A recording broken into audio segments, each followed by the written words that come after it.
Halo semua, dan kali ini Realme X50 Pro 5G, RAM 12GB, internal 256GB. Ya, Tagar ID kali ini mendapat kesempatan untuk mereview Realme X50 Pro 5G di awal tahun 2023. Mengingat HP ini adalah flagshipnya Realme di awal tahun 2020 yang kala itu harganya menyentuh di angka 12 jutaan. Masih layakkah untuk kita gunakan di tahun 2023 ini?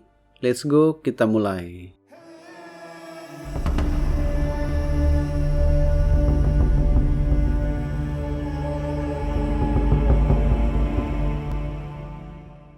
Buat yang baru mampir di Tagar ID, nggak bosan-bosannya saya ingatkan untuk subscribe channel Tagar ID karena support dari kalian sangat membantu saya dalam mengembangkan channel ini. Ya, ini udah di awal tahun 2023 dan ini adalah flagshipnya Realme di tahun 2020 yang tahun itu harganya mencapai 12 juta kurang 1.000 rupiah. Nah, sekarang harga barunya di official store-nya Realme itu di harga 7,4 jutaan dan harga secondnya untuk daerah saya, daerah Bogor, ini kisaran 4,5 jutaan sampai dengan 5 jutaan tergantung kondisi dan kelengkapannya. Oke, dari segi desain, Realme menyebut ini real design dengan dua warna, moss green dan rust red atau hijau lumut dan merah karat. Dan yang kita bahas yang merah karat, warnanya cakep banget, terkesan flagship banget. Tapi itu selera ya. Cover belakangnya pakai teknologi Egi Glass dengan tekstur matte yang sederhana, memberikan perasaan nyaman, lembut, tidak meninggalkan bekas sidik jari. Nilai plus lah menurut saya. Dengan pewarnaan multiple coating teknologi, yaitu proses pewarnaannya dilakukan melalui 6 proses pengecatan. Bagian depan dan belakangnya dilapisi Corning Gorilla Glass 5 dengan frame aluminium. Dari segi desain, panjangnya ini 158,96 mm dengan lebar 74,24 mm, tingginya 8,9 mm dan beratnya 205 gram. Berat tapi nggak berat-berat banget, terasa kokoh pas digenggam.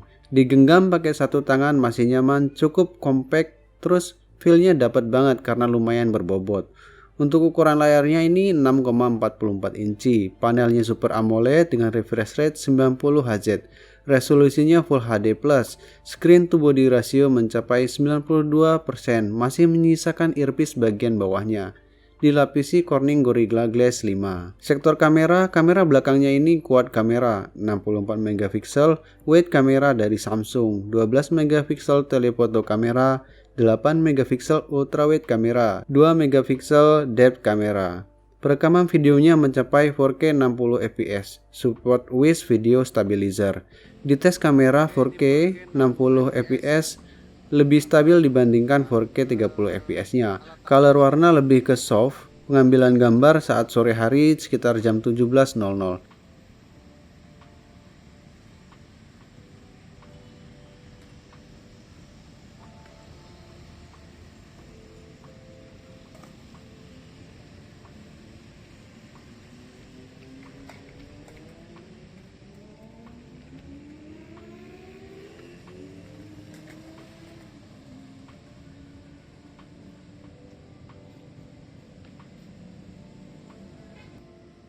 Kita bawa lari.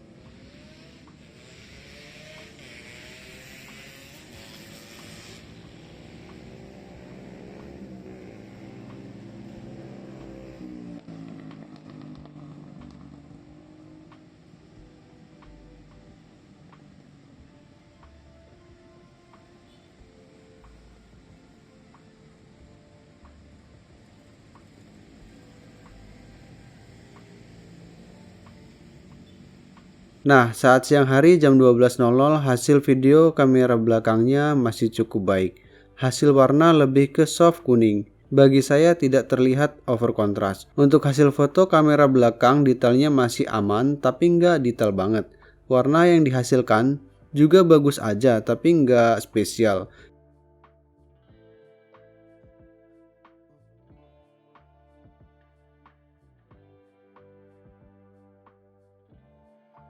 Kamera depannya dual display selfie kamera, 32 megapiksel wide kamera dari Sony dan 8 megapiksel ultra wide Jujur saya katakan hasil video kamera depan nggak bisa saya katakan bagus untuk kondisi cahaya terlalu terang. Seperti pengambilan video siang hari di bawah matahari terik, over kontras, dan serasa lompat-lompat hasil gambarnya. Tapi untuk pengambilan cahaya cukup seperti sore atau malam harinya saya katakan masih cukup baik. Bicara spesifikasi, Realme X50 Pro dibekali chipset Snapdragon 865 5G 7nm. CPU octa-core mencapai kecepatan 2,8 GHz. GPU Adreno 650 mengusung Android 10 Realme UI 2.0. Tersedia RAM 12GB, internal 256GB yang masuk ke Indonesia. Tersedia NFC, jaringan 5G, Wi-Fi versi 6, Bluetooth 5.1, sensor lengkap. Dual speaker stereo Dolby Atmos dibekali baterai 4200 mAh dengan pengecasan 68 watt Super Dark Flash Charge. Pengisian dari 0 sampai dengan 100% dalam waktu 35 menit. Diuji Antutu Benchmark versi 9 dapat di skor 700 ribuan. Diuji Geek Benchmark versi 5 dapat di single core-nya 900-an dan multi core-nya di 3000-an. Tes main Mobile Legends dapat settingan rata kanan waktu dimainin sampai 1 jam, aman-aman aja, nggak ada keluhan. Berarti dilihat dari status sistem dari software bawaannya bertahan di rata-rata 59 fps tanpa drop frame rate. Di tes main PUBG Mobile dapat di settingan grafis Ultra HD dengan frame rate Ultra, sedangkan di grafis Smooth dapat settingan frame rate 90 fps. Ya, udah melebihi dari ekstrim. Pas dicoba main di grafis Ultra HD dengan frame rate Ultra kurang lebih 30 menit, rata-rata di 39-40 fps. Nggak terjadi drop frame rate yang berarti. Terus main di grafis smooth dengan frame rate 90 fps, main 30 menit bertahan di rata-rata 88 sampai dengan 90 fps. Buat main Genshin Impact 12 menit aman aja, frame rate bertahan di 29 sampai 30 fps. Sampai 30 menit lebih tetap stabil, nggak ada drop frame rate. Jujur saya katakan sangat stabil dan nyaman buat main Genshin Impact.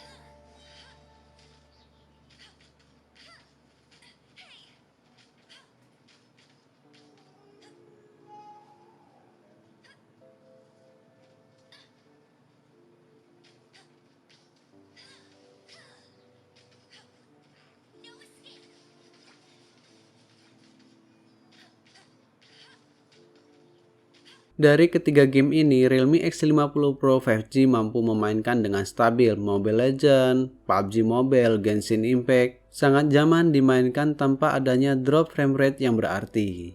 Jujur saya katakan Realme X50 Pro 5G dengan chipset Snapdragon 865 lebih stabil ketimbang dari Xiaomi 11T Pro dengan Snapdragon 888-nya yang sekarang harga secondnya nggak jauh beda. Kesimpulannya, untuk Realme X50 Pro 5G yang harga secondnya sekarang di harga 4,5 sampai dengan 5 jutaan, menurut saya masih layak untuk kita beli dan kita jadikan daily driver di tahun 2023 ini. Dengan spesifikasi yang mumpuni dibekali chipset Snapdragon 865 5G, performa yang lebih baik dan lebih stabil ketika main game, kemudian kamera yang masih bisa diandalkan meskipun tidak di semua sisi, harus hati-hati dengan adanya over kontras. Cukup baik tapi bukan yang terbaik. Dan yang terakhir, harganya sekarang udah sangat terjangkau. Oke, itu semua adalah pendapat saya. Jika kalian memiliki pendapat lain, silahkan komen di kolom komentar. Dan saya ingatkan kembali yang baru mampir di Tegar ID, jangan lupa support subscribe-nya. Bila kalian suka dengan video ini, silahkan klik like, dan jika tidak suka, silahkan klik dislike. Cukup sekian review Realme X50 Pro 5G. Saya Agus Hidayat dari Tegar ID. Sampai jumpa di video berikutnya. Selamat pagi.